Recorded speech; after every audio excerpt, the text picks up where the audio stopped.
Hello, I'm the Angry Spork. If you've watched my first season, you may remember I reviewed the short-lived ongoing Tech Jacket. Zack Thompson was a teenager who became bonded to a biomechanical enhancement suit that greatly amplified his physical abilities, as well as sporting an array of sci-fi weapons. At the time, I had likened it to Green Lantern, but a commenter had a much more apt comparison of the Guyver bio-boosted armor, though my experience with that franchise is largely a couple of American movies. Zack helped out the alien creators of the suit, the Geldarians, against their enemy, the Kresh, and was such a big help in turning the tide of battle, because humans are physically stronger than the Geldarians, he had become quite the superstar.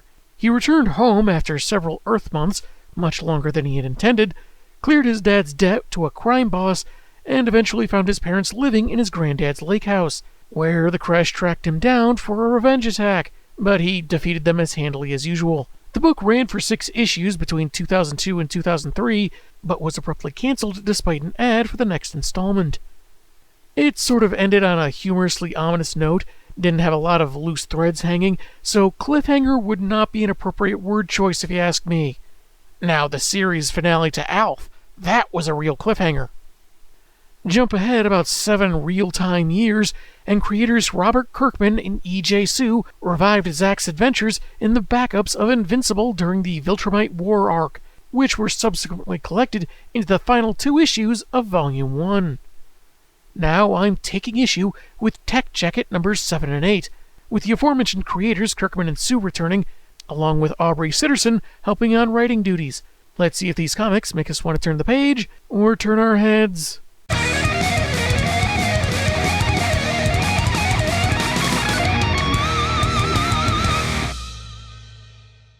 Issue 7's cover might seem to be unfinished to some, what with just this big blank background. Maybe they were going for simplicity or something.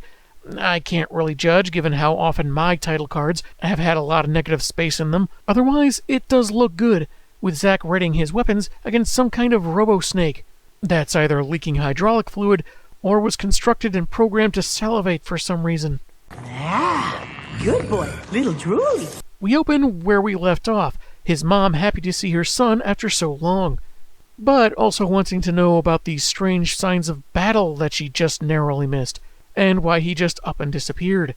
His dad, who, if you'll recall, has known about the suit since issue 2, suggests telling her everything as a strange beeping is heard in the background. Finally, their table at Applebee's is ready.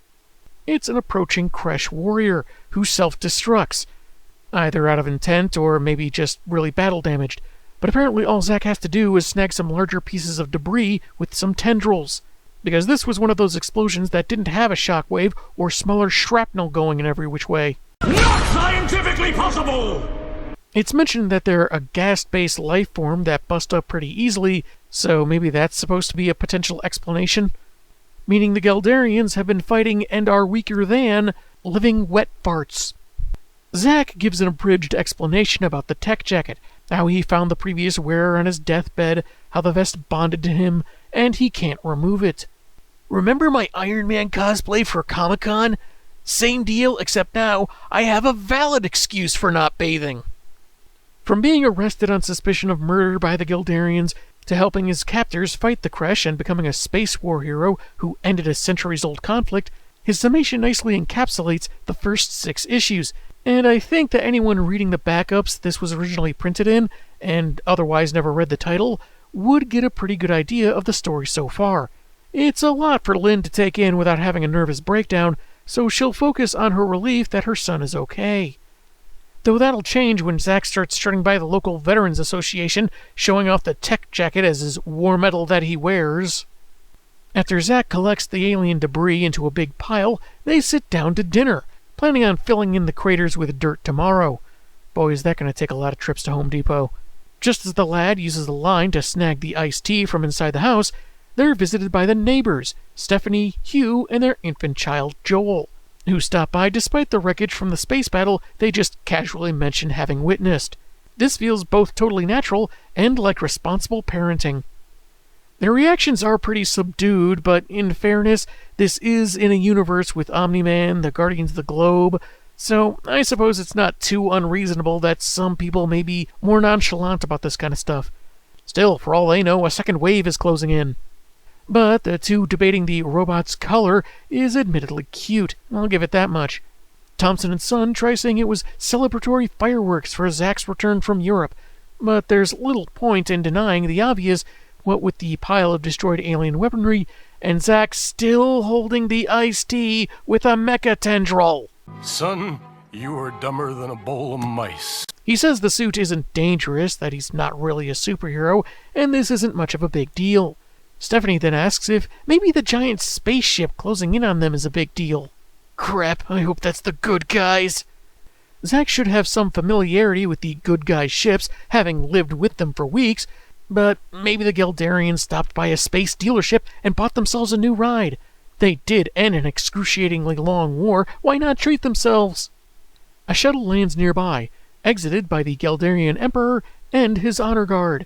They detected the remaining Kresh forces following Zack to Earth and intercepted a communique about the enemy's plans to invade Earth for the teens' part in their defeat. Since they owe the kid their continued existence, they scrambled their best soldiers to lend a hand, though it seems the Kresh were already weakened from the battle on Geldaria and weren't much of a challenge. So, like the rest of the Kresh that Zack fought in the first 6 issues, they won't be a danger to Zack's family for a long time, though you could say the Emperor is technically implying they eventually will be, so there's chipper news for you. But for now, introductions are made. First, Zack's parents, who are, of course, honored for raising such an outstanding youth.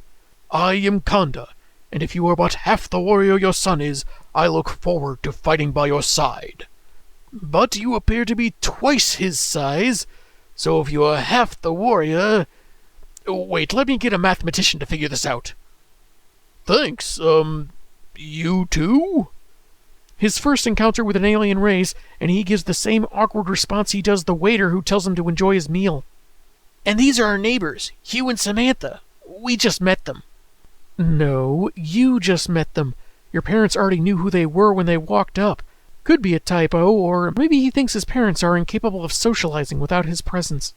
Gotta say, it really is adorable the way the king apologizes to baby Joel if their arrival startled him, and the kid is just totally stoked.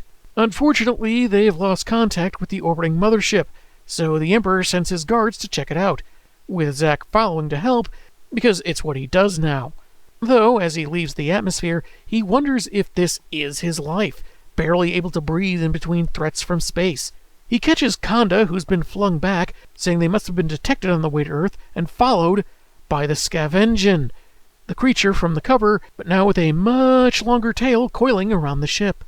When Slinkies turn feral. The species consumes everything, gaining in size and strength with each meal.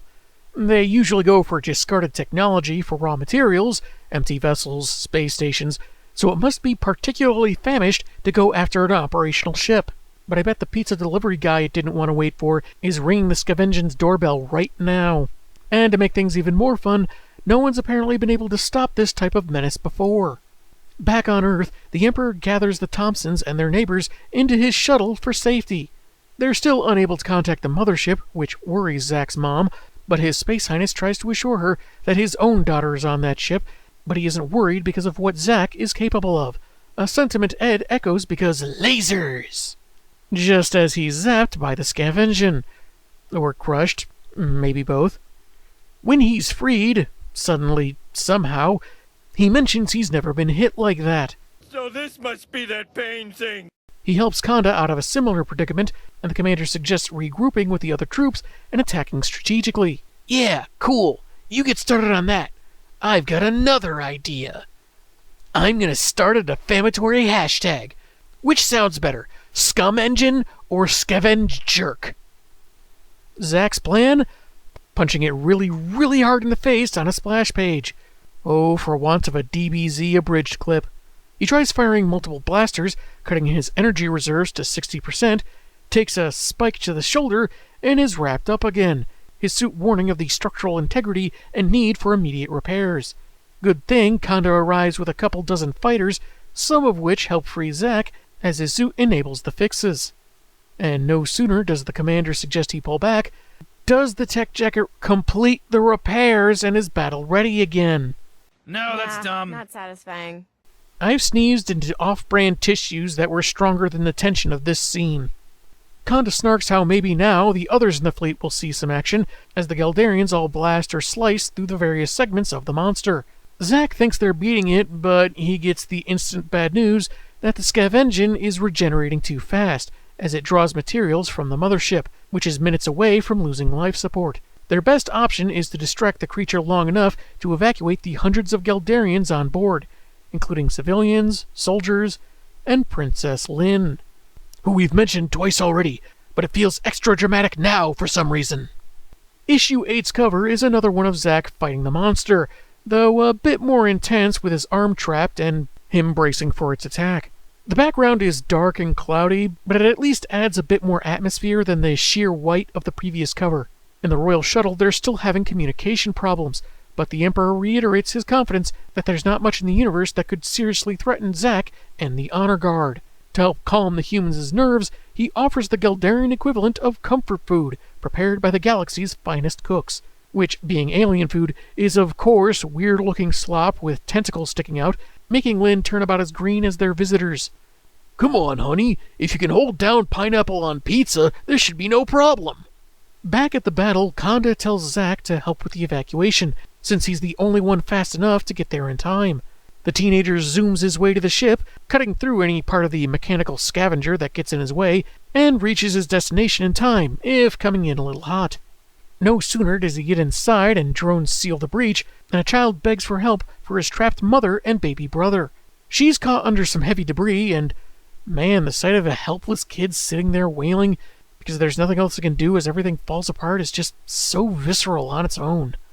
The woman is Talek, Conda's wife, who urges Zack to take her kids to safety and leave her behind, but the Earthling doesn't intend to let her die.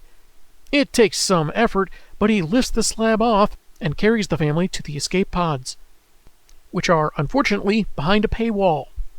They meet up with Princess Lynn, who's been on crowd control, guiding people to pods, assuring there's plenty of room, but they do have to make haste. She and Zack have an awkward moment, seeing each other again, but, spacecraft about to go kablooey.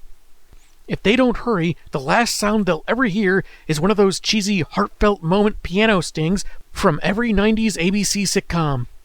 Zack guides the pods clear of the ship, then rejoins the battle to inform Conda his family is fine. How can I ever repay you? Now that you mention it, I could use a personality if you have a spare one lying around. With the mothership basically kaput, they can only get the pods out of the area, just as the Scavengen takes one big bite out of the craft and causes an enormous explosion. The shockwave knocks back warriors and pods alike, with Conda catching the one carrying his family to confirm they're alive. The beast pauses a moment, Zack thinking it's about to attack again, but instead it leaves. According to Conda, it's full and returning to its home, something he's never heard of. Which is a little late for all those all-you-can-eat buffets it had visited earlier. This sounds weird, right? I mean, these things are known to nosh on abandoned space vessels, rarely any that are occupied and operational, and seem nigh unstoppable, especially when they're eating. It really raises more questions about how these creatures operate and how they're dealt with. And if he's never heard of it of having eaten enough and going home, how does Conda know that's what it's doing? Also, while the tail may be super long and it gets stronger the more it eats, it still has a head. Try shoving a thermal detonator in its mouth. The Geldarians aren't able to get back to their planet so easily, but Zack invites them to stay on Earth for now. The pods all land safely near the lake. Conda reunites with his family, and even kids from space don't like seeing their parents kiss, and Talek, who looks fine enough to walk now, commends Zack. Your wife must be so proud of you. Wife? I don't know where that anime body pillow came from, or how it got underneath my bed, and I've never even heard of a show called... Oh, you didn't say anything about... Well, this is awkward. There's a funny exchange of questions and answers from his frantic mom, who needs some time to get used to her son as a space hero. His parents are then introduced to Princess Lynn, whose name sounds just like Mrs. Thompson's first name, so of course they compliment each other, which is another cute moment. The Lynn from space figures Zack deserves a reward for risking his life, and even though he says it's not necessary, he gets one anyway, full-on making out with exploding hearts in the background. I finally understand Captain Kirk.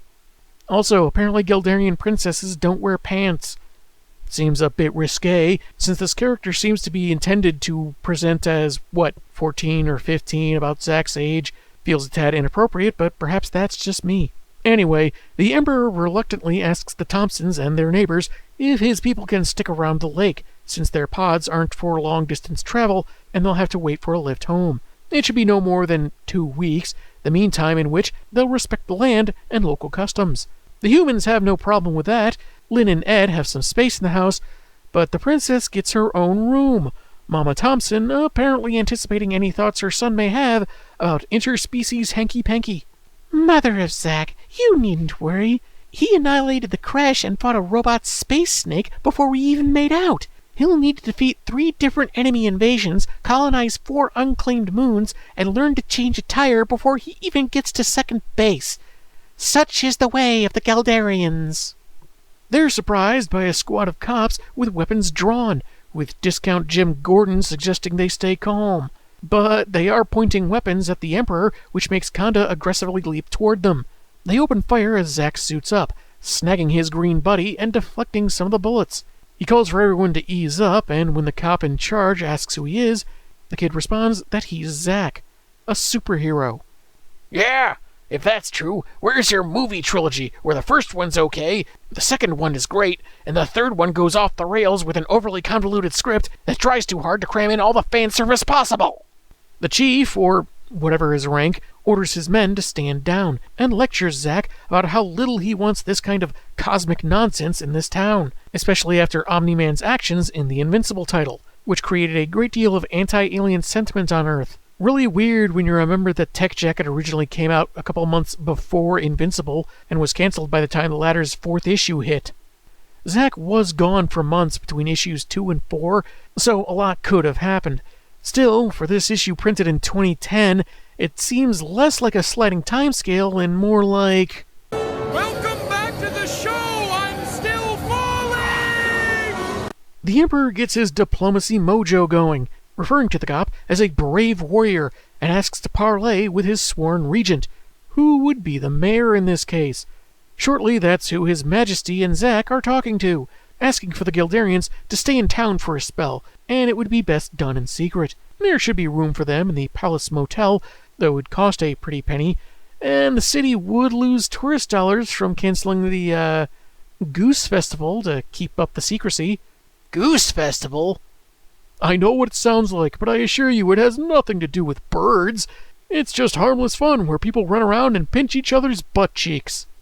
The king has no problem paying for a place to stay, though they can offer trash metal used on worn-out circuitry, which of course happens to be gold.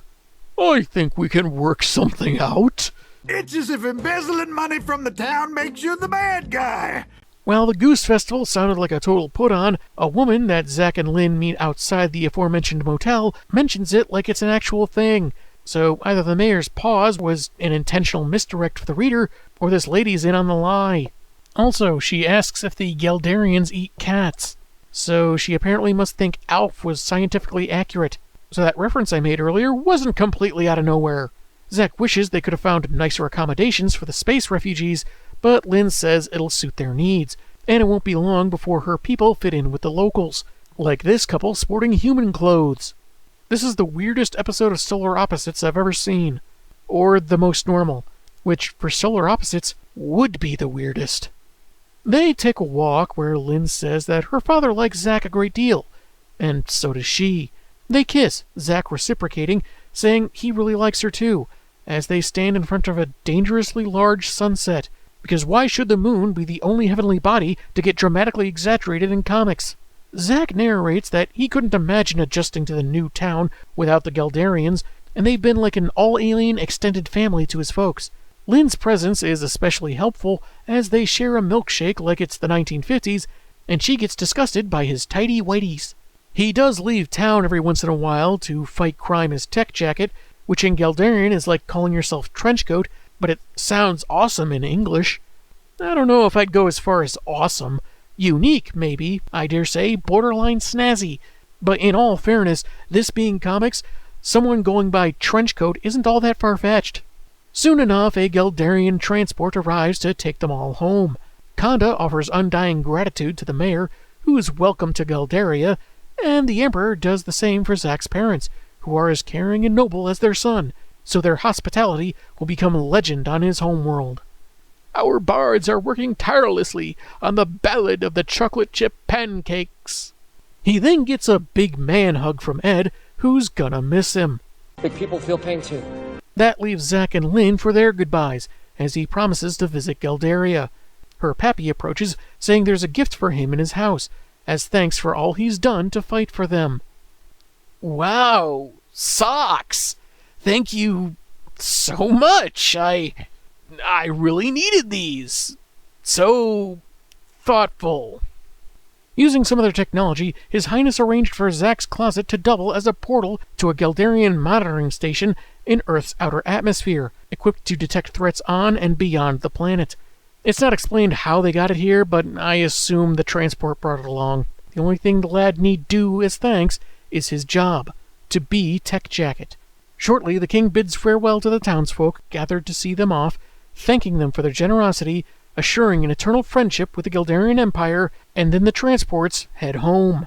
Goodbye, dude! Dude? Give your dad a break. The guy never gave his name.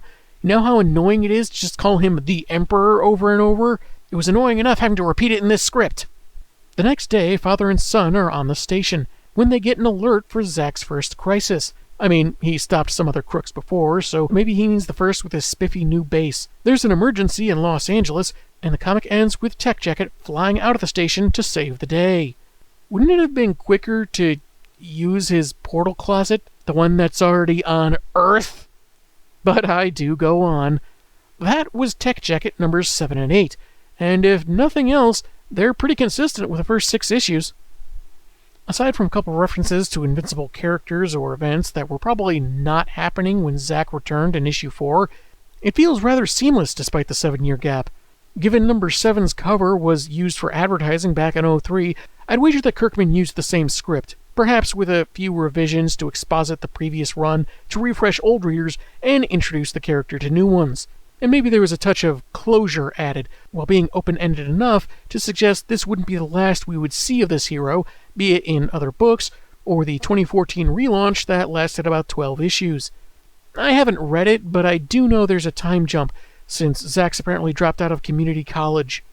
Maybe because he got sick of no one believing him when he said he totally had a girlfriend, but they wouldn't know her since she goes to school in Space Canada. It can meander a bit on some scenes, like the fruitless effort to keep their secrets from the neighbors. You could take that out to condense the story, but then it would lose some of its humor and charm. That consistency with the previous issues I mentioned, that kind of works to its detriment as well. Zack is still a character with no real development. It's fine and even great that he's just a good person that will help when and where he can, without needing some grim, dark tragedy to motivate him. It's possible to say that could make him more relatable to readers who may feel unremarkable themselves, but it feels more like they don't really know what to do with his journey besides fighting mechanical monsters and growing about his parents or something. Zack's villain origin story is at his next birthday party, when Mom shows embarrassing baby pictures while Dad dances the Macarena. Whereas he seemed to not struggle that much in a fight in the initial run, here it's only slightly different. He needed some extra elbow grease to lift that wreckage off Talik, but the biggest obstacle he faced was the Scav Engine, a mechanical beast with vulture-like qualities and a really cool concept, is seemingly unbeatable both in legend and in person. The Honor Guard help out, doing about as much damage as Zack, which is good to show that they're not totally useless despite his physiological advantage. They tear it apart, but it seems to rebuild itself quickly while feeding. Seriously, did no one think to go for its head beyond one hit? In the end, they don't truly defeat it. They save the Geldarians in time, but the creature leaves because its belly is full and now wants to go home. I assume to crash on its couch and fall asleep in front of the TV.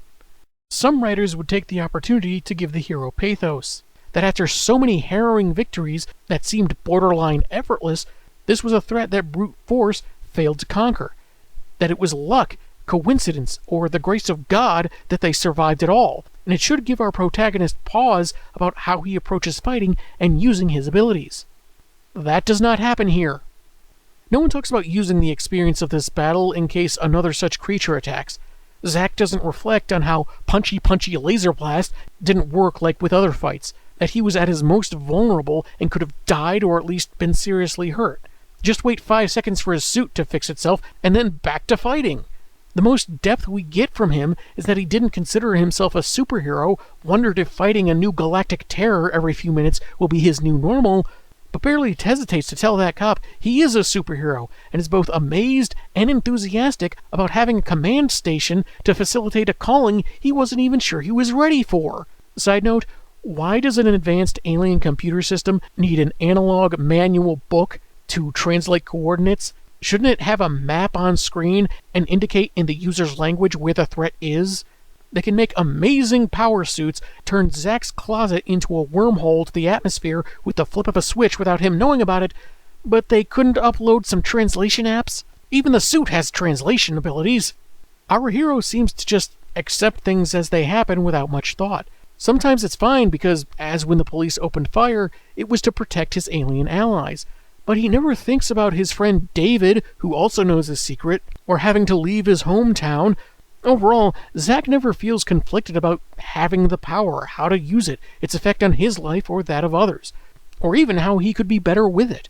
But no one ever really calls him out for being brash or anything. He doesn't contemplate how a threat was legitimately overpowering him, so why would improvement be on his mind at all, right? Much of the time, his actions, even the impulsive ones, just work out. Zack is so bland, his blood type is probably mayonnaise. The art is as good as in previous issues, so props to E.J. Sue for not missing a beat. I thought maybe the Gildarians were tweaked to appear more human in these books compared to 1 through 6, perhaps so Zack's royal romance would seem less weird, but no, they do look the same. Maybe there's some negligible or minute detail in the line work, or some advancements in how digital coloring was used, but I can't find anything drastically different in designs or style. I think some backgrounds may have been made a little less generically gradient with the addition of speed lines, but that's about it. The detailing of mechanical elements like the tech jackets or Skev engine is excellent without feeling over-designed, and the texturing of the monster's plating on issue 7's cover was really cool.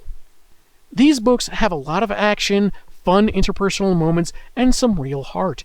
The protag is a good kid, but fails to really distinguish himself, stand out among other teen heroes. The art is great, but the story misses a lot of opportunities to be more than nifty space fights. These comics aren't bad, but I can kinda see why it got canned back in the day. I'm the Angry Spork, and man, have I got issues.